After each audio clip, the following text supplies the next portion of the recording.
On a mission, I got the vision. Give me one shot, please put me in position. Girl, I'm on course to collide with the best. If you impress with me, I don't. 1, 2, 3. Let's go!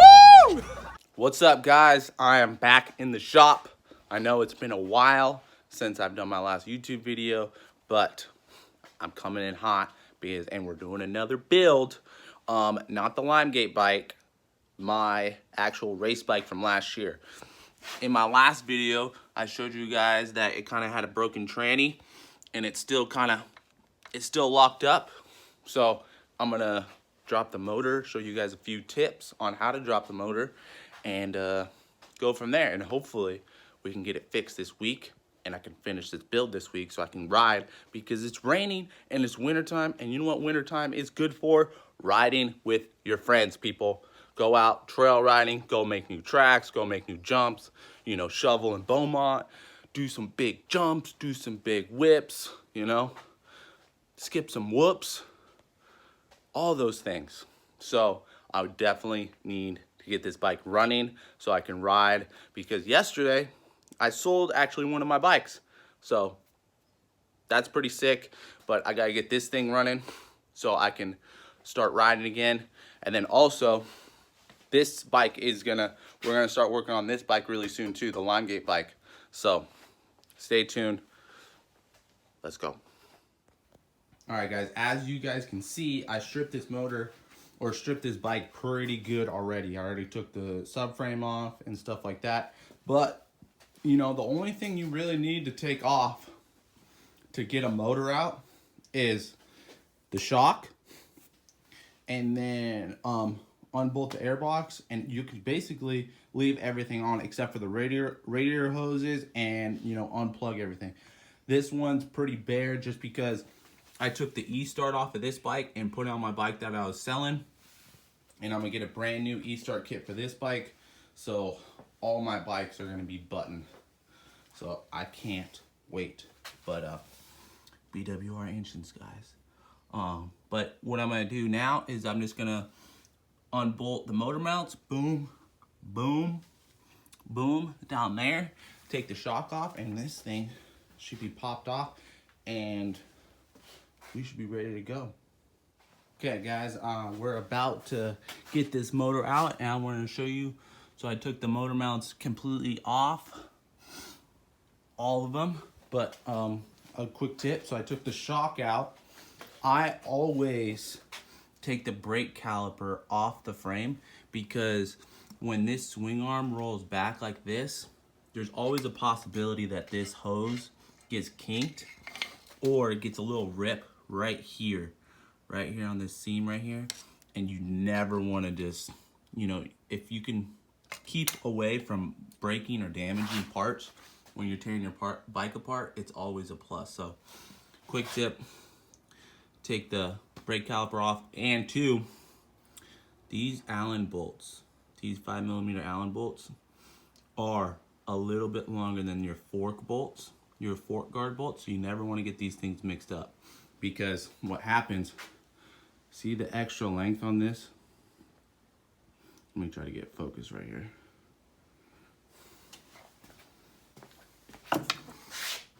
See the extra length on that? That will drive it into your fork tube, and you'll actually dent your fork tube if you screw that into your fork tube if you use that as a fork guard bolt. So never want to get these bolts mixed up with your fork guard bolts. So here is a comparison. So the one on the right is your fork guard bolt, and then the one on your left is your brake caliper bolt. So you don't want to get those mixed up. They'll definitely work, and it'll thread in, it'll look like it works, but if you try to cinch it down, you're gonna dent your fork tube or strip out your fork tubes on the bottom. So don't want to get those mixed up. Okay,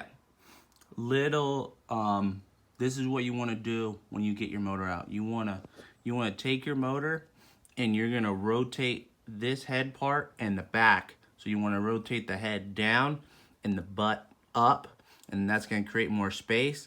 And then you're going to rotate it and get the back end. You're going to put the back end out that way actually, and it's gonna go back end out the left hand side of the bike and then head out, and you're gonna scoop it back out. All right, guys, well, I got the motor out. As you guys can see, there's definitely some metal chunks coming out of the transmission. We're gonna I'm actually gonna have Scott Gustafson split the case because London Mex is working on my other motor. But so this is my clutch side. Got my Recluse torque drive clutch in there. You know, that's the only clutch I run or ever run. It is the bee's knees.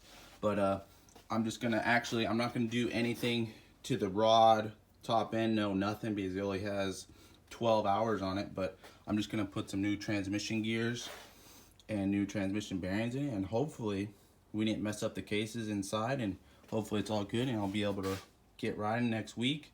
And I'm gonna order a brand new E-Start kit for it, and this thing should be dialed and be ready to rip. So I'm excited. What's up, guys? I'm back and I got my motor done finally. It was kind of a pain in the butt. I ended up breaking a case, messing up a whole bunch of transmission gears, tranny bearings, and it was all because of this little $17 bearing that just totally exploded, and a little bead bearing just went into my tranny and just exploded the whole thing. Ended up needing to get a whole new left side case. I got the motor right here, so brand new case on this. This actually actuator arm right here ended up pushing out, and it had like a little crack around this whole area right here. So I had to get a whole new case, put an E-Start kit on it, freshen it up from, you know, top to bottom or bottom to top, whatever way you want to put it. But I'm going to put it in my bike tonight. I'm going to get my suspension tomorrow, and then I should be back riding and ripping. I've been doing a lot of announcing and a lot of social media stuff for Supercross, and I've been building Supercross tracks during the week, and I just feel like the YouTube fam, I've been letting you guys down on videos. So this is my first video back, and a lot more to come. So thank you guys for watching. I'm gonna build this bike tonight. I'm gonna take you guys along with me. Let's go. So we got the motor freshly built, new side case, a whole bunch of spare parts and E-Start, and the old case in here. I'm gonna take that out for you guys real quick. So as you guys can see, there's the crack right there. You guys can see that's why I needed a new case, and then got a whole bunch of new tranny gears and everything like that. But that's the whole reason why I needed the new case. And I got my bike right now. So this suspension is Supercross suspension from 2019. I got new outdoor suspension coming. Bare bone frame with some radiators on it, and I'm gonna put this thing in tonight and then get it rushed. Put it back together tomorrow morning.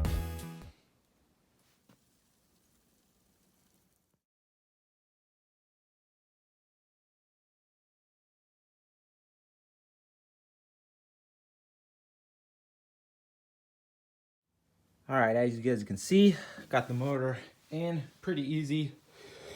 I felt like the easiest way was, or the only way to do it, back end first. So if you guys ever turn or putting your motor back end first. All right, back end first, and then swivel it around, and then up and in. All right, sorry, I kind of jumped ahead, but I needed to find a few things. I got the motor all mounted in with all the motor mount bolts. Just make sure you guys are kind of leaving everything loose until you have all the bolts in the motor, especially the ones mounted right here, right there, and up there.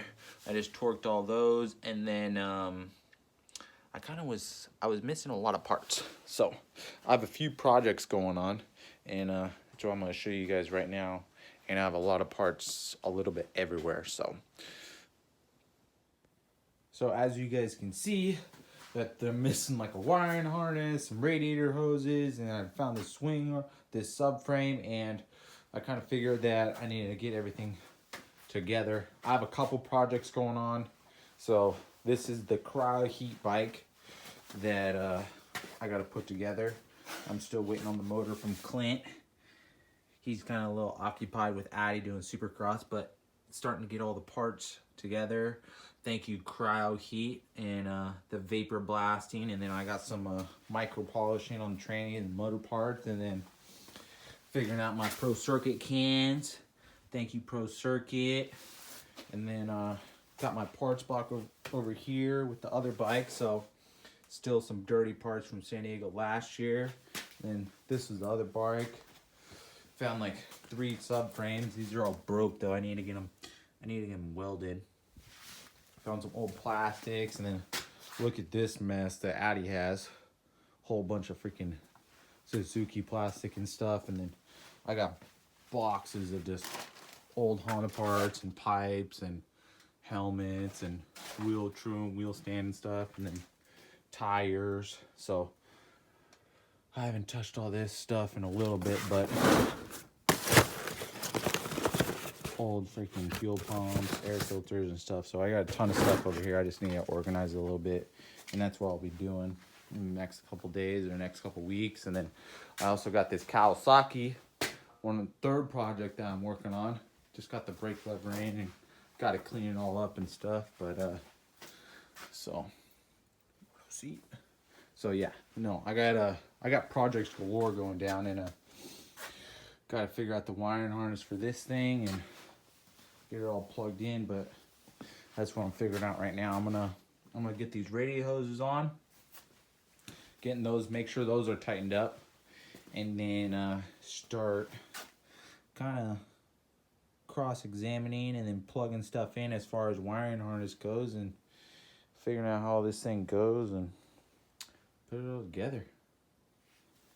So just calling it a night here. I got quite a bit done. It's been really hard to figure out how the wiring goes.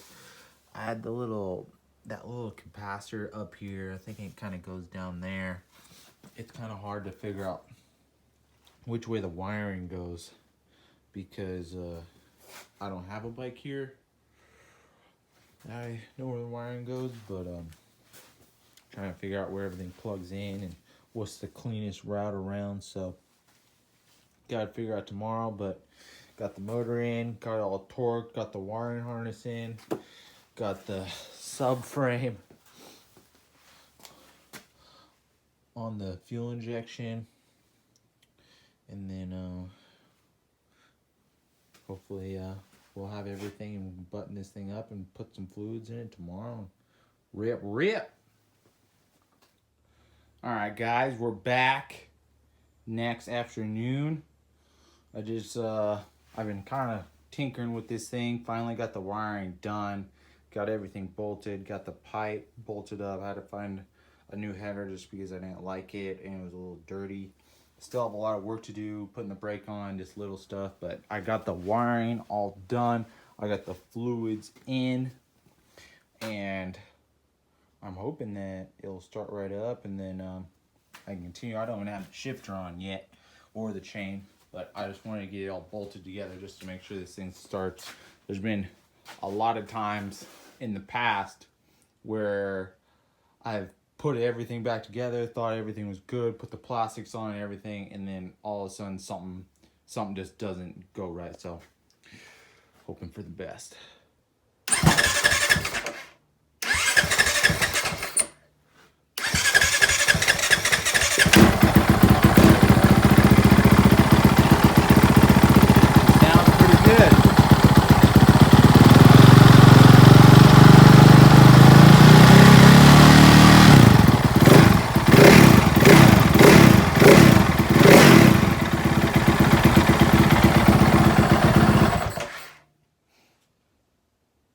I'm happy with that. You should be happy with that too. So now I'm gonna button everything up, get the plastics on, put the air filter on, and get ready to ride this thing. Yeah, let's go. So I'm just I got the shifter on, wrapping a few things up, and I'm putting on the chain. And I just wanted to let you guys know. So depending on where you guys are gonna cut the chain or where I'm gonna cut the chain. So we got an option right here where I can cut it right there, and we're gonna be kind of halfway in between the marks, and that's all right. But if you were looking for like a setup change or anything like that, I'm gonna actually cut mine back 1.5 lengths just so I can get this axle block as far back as I can. It might be a little loose, I might have to cut it again, but I just like it because it gets a lot more stability through faster sections. I'm gonna be riding outdoor on this bike, so this is another thing to think about.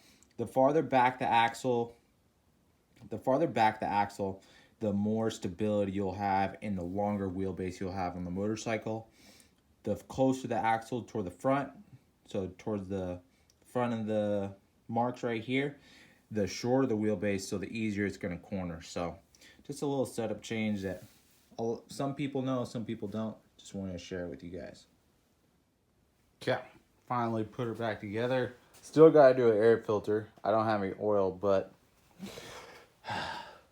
finally back together. I got a bike. Gonna start riding it soon. So I'm stoked.